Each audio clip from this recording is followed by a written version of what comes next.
안녕하세요. 즐거운 순간 박대선입니다. 오늘은 줄 베른의 두 번째 책 해저 2만 리를 리뷰합니다. 이 책은 잠수함이 처음 도입됐을 때 나온 책인데요. 현재 잠수함이 어떤지 그런 거를 정확히 예견하기도 했습니다. 200년 전에 쓰여진 책인데도 그래요. 자, 이 책은 줄 베른이 생각한 해저 2만 리는 번역이 좀 잘못되는데요. 원래는 해저 2만 리그가 맞습니다. 2만 리하고 2만 리그는 약 3배 정도 차이가 나는데 그건 뒤에서 다시 설명하겠습니다. 주제는 주로 노틸러스 호가 되고 그 잠수함의 함장, 네모 선장이죠. 그리고 화자로부터 얘기가 되는데 일단 줄 베른에 대해서 한번 알아보겠습니다. 이분은 19세기 초반에 낭뜨에서 출정을 했는데요. 아버지가 변호사였고 아버지가 인제 보내죠, 법대를. 보통 대부분 아버지들은 같은 거를 시키려고 하죠. 그런데 그 법대 1년 선배인 로제하고 사랑에 빠졌습니다. 워낙 좀 감성적인 사람이에요. 그러니까 줄 베른이 어릴 때는 11살 때예요. 11살 때는 그 사촌 캐서린에게 산호 손목 뭐죠? 손 팔찌를 갖다 선물하겠다고 케빈 보이로, 그러니까 소년 선원이죠. 견습 선원으로 인도로 가는 배를 타기도 했어요. 물론 아버지한테 잡혀 내려오긴 했지만 그런 적도 있고 에르메니하고도 사랑에 빠집니다. 인제 20살 때 사랑에 빠져서 연시를 30편이나 써서 보냈다고 해요. 그래서 잘 되는가 싶었는데 이 원래 여자 자기 귀여운 딸을 갖다가 더 어린 1살 연상이었거든요, 여자가.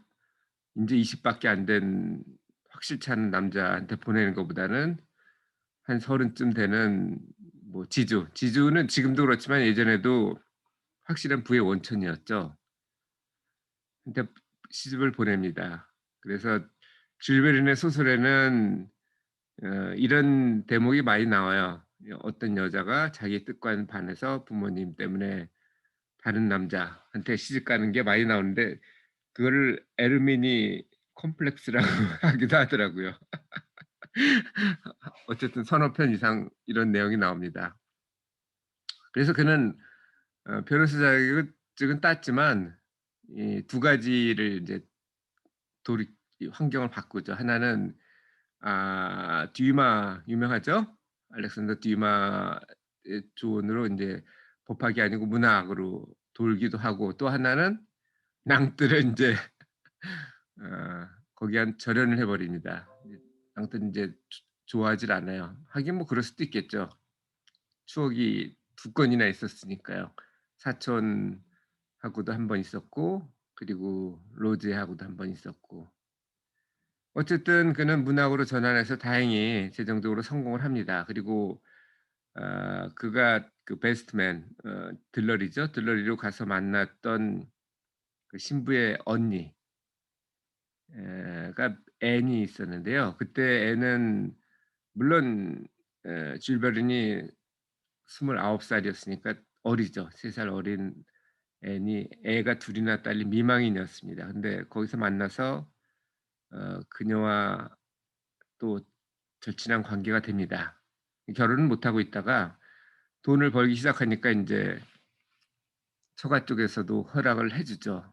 그래서 처가가 있는 암행에 정착을 해서 거기서 시연을 지내기도 하고 많은 작품도 발표합니다. 대표적인 게 70 년도에 해저 2만 리, 그리고 73 년도에 80 일간의 세계 일주, 이건 제가 리뷰를 먼저 했죠. 그리고 88 년도에 한 게 15 소년 표류기입니다. 아마 15 소년 표류기는 그가 11살 때 인도로 가는 화물선을 탈 때 그 경험을 살렸을지도 모르겠어요. 그는 못 갔지만 그리고 암행해서 죽습니다. 70 이상 살았으니까 장수를 한 셈이죠. 여기에 대표적인 주인공은 아무래도 네모 선장이 되겠죠. 이 선장이라는 게 어찌 보면은 작은 왕국의 절대자인 셈이거든요. 저도 뭐 배를 여러 번 타 봤지만 선장의 명령은 절대적입니다. 법을 원래 따르게 돼 있죠. 그리고 선주도 중요하죠. 하지만 배 안에서는 선장이 모든 걸 다 돌릴 수가 있습니다.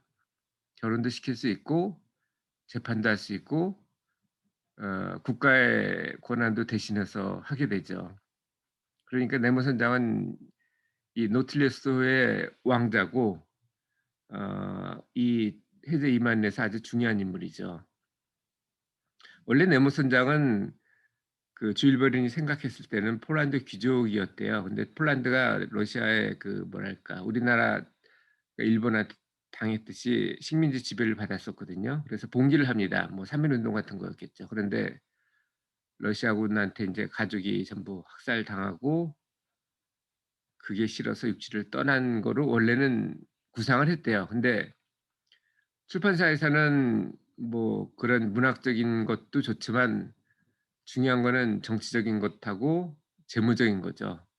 당장 러시아 시장을 잃을 게 두려웠고 또 하나는 또 정치적으로 당시 그 프랑스하고 러시아가 동맹 관계였대요.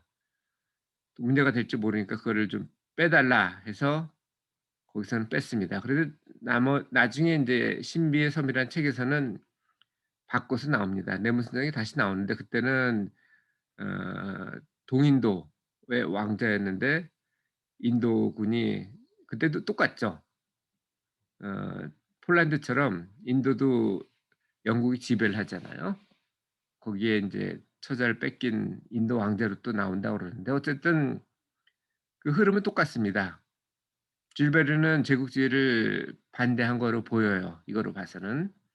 그러면서 여기서 나온 게 육지는 저렇게 뭐랄까 약육강식의 그런 세상이지만 바다는 그렇지가 않다. 바다는 누구에게도 속해 있지 않고 그래서 평화롭다.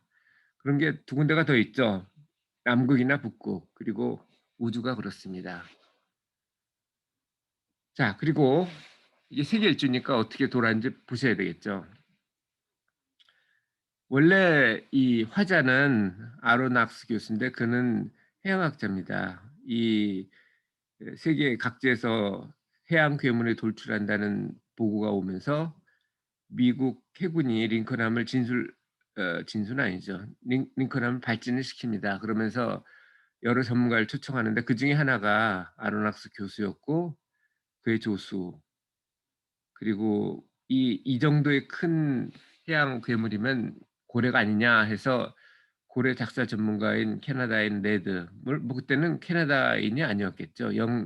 영국의 식민지 캐나다 출신 뭐 이 정도면 정확할 것 같습니다. 뭐 정확하게는 제 생각에는 제가 지금 유학 와 있는 뉴펀드랜드가 아닌가 생각하는데 그때 뉴펀드랜드가 대구잡이하고 고래잡이로 유명했거든요. 그래서 레드포트라는 데도 있습니다. 하도 고래를 많이 잡아와서 거기서 난 피 때문에 빨갛게 됐다고 해요. 그때는 당시는 바다가 그랬고 지금은 뭐 고래를 보호하기 때문에 못 잡죠.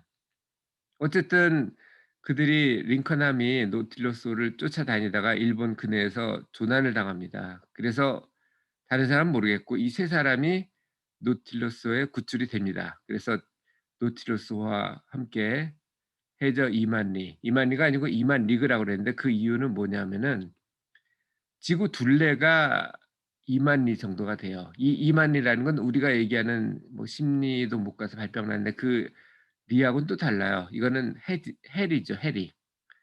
해리의 정의는 원래는 19 세기까지는 리그가 많이 쓰였고요. 19 세기 중반에 인제 해리, 노티컬 마일이라는 게 나오는데 그게 정의가 뭐냐면은 지구를 한 바퀴를 돌리면 360 도죠. 그리고 1 도는 60 분으로 또 나뉩니다. 1 분이 1 해리예요. 그래서 360 곱하기 60 하면은 아마 18,000 해리 정도가 될 겁니다. 그게 지구를 한 바퀴 돌았을 텐데 실제로 노틸러스호가 적도를 따라서 원래는 적도가 아니고 45 도, 북위 45 도를 한 바퀴 돌릴 때 그 거리거든요.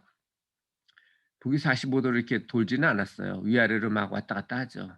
그러니까 해저 2만 리라는 건 말이 안 되고 해저 6만 리가 맞습니다. 그 원 리그가 3 노티컬 마일이거든요. 우스운 거는 당시 최강이었던 영국도 해리를 쓰지 않았어요. 프랑스에서 19 세기 중반에 처음 정의를 했고 그다음에 20 세기 초반에 미국이 해리를 쓰기 시작했고 20 세기 중반에 영국이 쓰기 시작했어요. 그래서 좀 아이러니하긴 한데 프랑스가 어떤 면에서는 국제적인 단위라든지 이런 면에서는 앞서간 면이 있긴 합니다. 어쨌든 정확한 번역은 해저 2만 리그가 맞고요. 어 그냥 또 이걸 의역을 한다면 해저 6만 리 정도 6만 해리가 정확하고요. 그 정도를 돕니다. 그래서 이들은 어디서 탔냐면 일본 근해에서 노틸러스를 탔고요. 일본에서 태평양으로 태평양에서 인제 아라비아 반도와 아프리카 사이에 있는 홍해를 따라가서 그때는 아마 저게 없었을 거예요. 스에즈고나 운하가 없었을 것 같은데 제가 그 확인은 어제 못 했습니다만 여기서는 지하 터널로 해저 터널로 해서 지중해로 넘어갑니다. 그래서 지중해에서 대서양으로 대서양에서 남극해, 북대서양으로 갔다가 북해에서 소용돌이를 만나서 그들이 다시 조난을 당합니다. 노틸러스호가 침몰했다 이런 얘기는 없어요. 하지만 이 셋은 노르웨이 해안의 섬으로 어 육지로 다시 돌아오는 거로 끝났죠. 자 이게 해저 이만희의 전체적인 내용입니다. 오늘 해저 여행을 보면서 느낀 점이 무엇인가요? 저는 이 200년 전에 지금과 같이 거의 정확하게 미래를 예측했다는 거에서 놀랍습니다. 그리고 또 하나 부러운 거는 저는 6 대주를 전부 다 여행을 하기는 했습니다만 그 5 대양을 크루스를 못해 봤어요. 대서양만 그냥 크루즈로 17박 18 일인가요? 맨하탄에서 타서 로마까지 가는 여정이었는데요. 좋았습니다. 그런데 그걸 하고서 그게 2015 년이었는데요. '아 바다도 좀 다녀 봐야 되겠다.' 그래서 99 개의 포트를 항구를 '가 보겠다.' 이런 목표를 세우고 그러다 보니까 '아 그러면 그 향해사가 되면 좀 다니기 쉽겠지. 돈을 벌면서 오히려 여행을 할 수 있겠다.' 그래서 사실 해양대로 온 건데 작년에 졸업을 하고 향해사 자격증을 따긴 했습니다만 지금 뭐 취업을 못 하고 있네요. 게다가 이 지금 현 정부에서 종부세를 왕창 올린 바람에 향해사로 취업을 지금 거의 포기한 상태입니다. 왜냐하면 향해사 해 봐야 10만 불을 버는데 세금 떼고 나면은 뭐 5만 불 정도밖에 안 되거든요. 근데 종부세는 5만 불로 가지고 해결이 안 돼요. 그래서 돈을 다시 벌게 향해사는 뭐 돈 버는 것보다는 여행 취미가 더 많았는데 어 지금은 뭐 세금 내려면은 돈을 더 벌어야 돼요. 그게 이 마눌님 명령입니다. 그래서 할 수 없이 다시 크루즈로 해서 태평양이나 인도양 종단을 해야 될 것 같고요, 횡단이나.